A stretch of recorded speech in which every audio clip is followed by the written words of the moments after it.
Hola, bienvenidos a EB Educativo. Hoy hablaremos sobre el feudalismo, el nacimiento de un sistema en los albores de la Edad Media. Siglo V. El poderoso imperio romano presenciaba su inevitable extinción, agonizado por conflictos civiles en el mismo corazón del imperio y el caos ocasionado en cada sucesión de emperador. Finalmente cayó ante los invasores germánicos, quienes se hacían con el poder de sus dominios. En el 476 d.C., tras la caída del imperio romano, el último emperador de Occidente era despojado por mercenarios bárbaros. El imperio más poderoso caía en manos de los germánicos, cuyas tribus tenían poco desarrollo y no disponían de medios para asaltar fortalezas. Sin embargo, causaron el descenso del gran imperio romano de Occidente. Dominado por los erulos de Odoacro, en el 493 pasó a ser subyugado por los ostrogodos, en el 552 estaba conquistado por Bizancio, en el 569 los lombardos iniciarían una nueva invasión, cuyo resultado fue la conquista del norte de Italia en el siglo VI. En este mismo siglo los escotos iniciarían la ocupación de la tribu Pictos, se fusionaron y darían a este país del norte de Britania el nombre de Escocia. Este periodo de guerras e invasiones, en el que una civilización tan desarrollada como la romana daba paso al renacer de la cultura indígena celta y más adelante al dominio de pueblos germánicos no romanizados, generando que buena parte de tan turbulentos hechos hayan quedado oscurecidos ante la escasez de fuentes escritas. Fue el periodo de la Alta Edad Media considerado oscuro, no solo por la poca información de fuentes escritas, sino también como consecuencia del bajo nivel de civilización que poseían los estados bárbaros, surgidos tras la descomposición del Imperio Romano de Occidente. Dicha sucesión de hechos terminaron en el sistema feudalismo. Desde el siglo III, el Imperio Romano cae en una recesión de la cual no saldría. Las provincias occidentales entrarían en crisis. Es cuando sufrirían las incursiones provocadas por los pueblos germánicos, godos, francos, alamanes, suevos, vándalos, entre otros. El choque de estas dos culturas, romanos y germanos, tan diferentes, de mundos tan distintos, al refugio de un turbulento periodo de graves disturbios internos, de agresiones exteriores, de una crisis política y económica sin precedentes en el imperio, derivaría en lo que en la época actual llamamos Alta Edad Media, la fase inicial del medioevo, quien sería testigo del nacimiento del feudalismo, un sistema político y socioeconómico que se estableció en la mayor parte de Europa occidental en torno al año 1000, entre la Alta Edad Media, siglo XI, y la Baja Edad Media, siglo XV. En pleno auge, el feudalismo produjo el despertar de Europa, y con ello preparó el terreno para que en los siguientes siglos aquellos reinos fundados por los pueblos germánicos constituyeran poderosos estados centralizados, que para la Edad Moderna se instalarían como monarquías absolutas.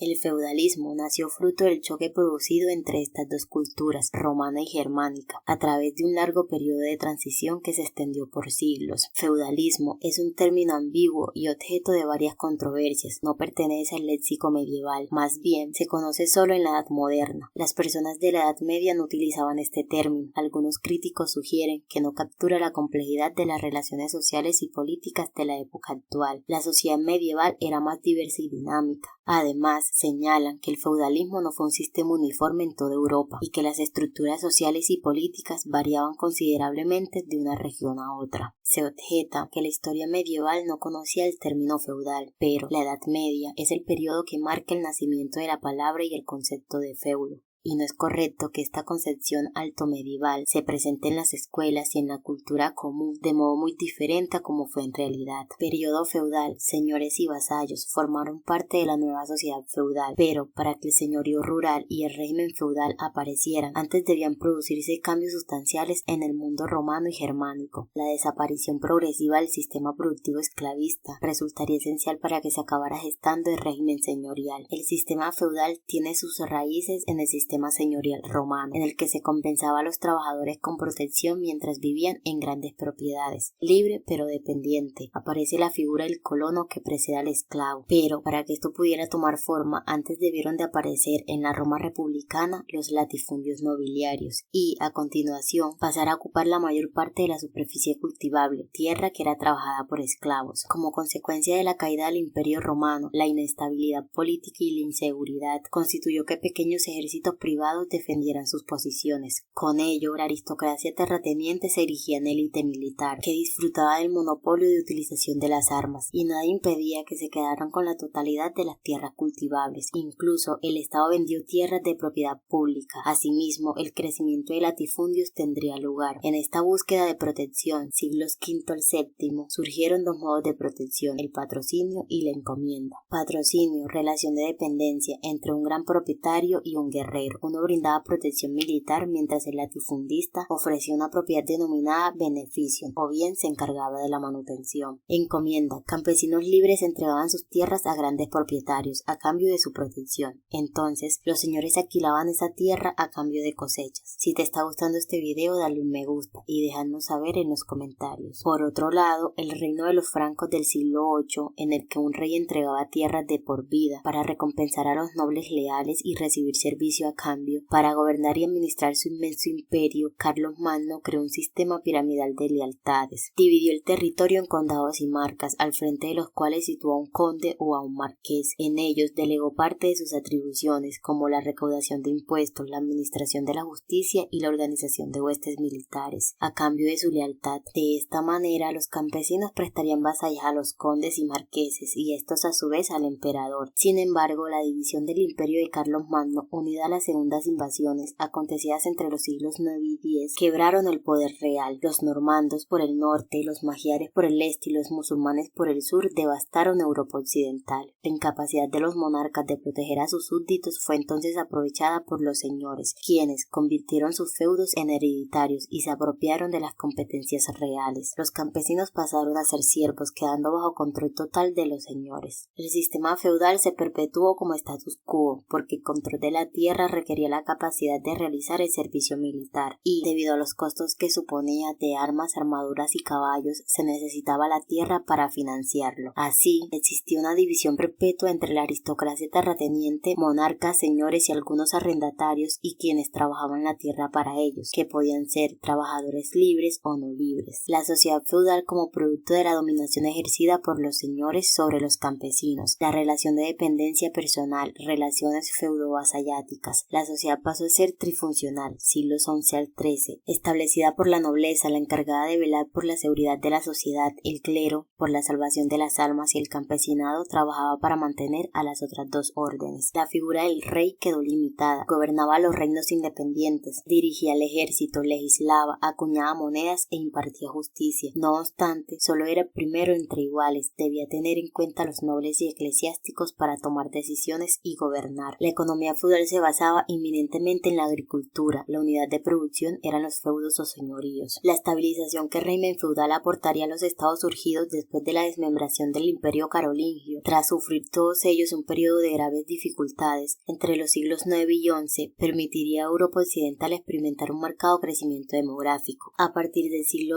XII, este incremento en el número de habitantes provocaría la intensificación de explotación de aquellas tierras que hasta el momento habían permanecido incultas. Ello, unido a la aplicación de nuevas técnicas agrícolas y el incremento de los rendimientos por cosecha obtenidos, produciría a su vez que el crecimiento demográfico descrito fuese aún mayor. Entre la primavera y el verano del año 1315, siglo XIV, las intensas lluvias y el feroz frío que azotó a la Europa del norte provocó que las cosechas se perdieran y el pasto para el ganado no se conservara. Todo ello ocasionó que la población sufriera hambrunas y posterior muerte. Millones de personas perecieron. A su vez, la escasez de alimentos trajo el aumento de epidemias como la peste negra y la criminalidad debilitó las estructuras feudales. La nobleza empezó a perder autoridad, dando paso al aumento de poder de la burguesía, deterioro en las clases menos favorecidas y presencia de continuas revueltas urbanas y rurales. Debido a estas desgracias, no solo empezó a decrecer la superficie de tierras roturadas, sino que incluso empezó a disminuir el cultivo de aquellas parcelas. Esta crisis originó que la mano de obra disminuyera y el abandono de las fincas, puesto que la gente empezó a migrar a las ciudades en busca de un mejor trabajo. A causa se notó un crecimiento de las grandes ciudades, aumentó el comercio, el uso de la moneda y las actividades económicas, de forma que la principal fuente de riqueza de los señores territoriales, es decir, la tierra, empezó a ceder protagonismo frente al vigor de las nuevas actividades económicas de base monetaria. Sería entonces cuando los cimientos del mundo feudal comenzarían a tambalearse. y empezaría a formarse la autoridad judicial del burgués, rico mercader, maestro artesano, acaudalado cambista, afamado médico, es decir, se estaba allanando el camino para el nacimiento del Estado moderno en la Europa occidental. Además, Europa sería testigo en sus siglos finales medievales de una serie de conflictos armados que enfrentarían a las mayores potencias del continente. Una de estas guerras tendría lugar entre Francia e Inglaterra, la Guerra de los 100 años, cuyo impacto se vio reflejado en el debilitamiento del sistema feudal en Europa. La necesidad de ejércitos permanentes y bien entrenados llevó a un fortalecimiento del poder de los reyes y una disminución del poder de los señores feudales. Esto sentó las bases para el surgimiento de los estados nacionales modernos, que se harían realidad en el siguiente siglo. A fines del siglo XV y principios del siglo XVI se configura el llamado Estado moderno al producirse la aparición de las monarquías autoritarias que conllevan a la eliminación de la fragmentación feudal. Esto fue todo. Recuerda, si te gustó este video dale un me gusta y si quieres contribuir a que nuestro canal crezca, suscríbete. Si tienes algo que decirnos, déjanos saber en los comentarios.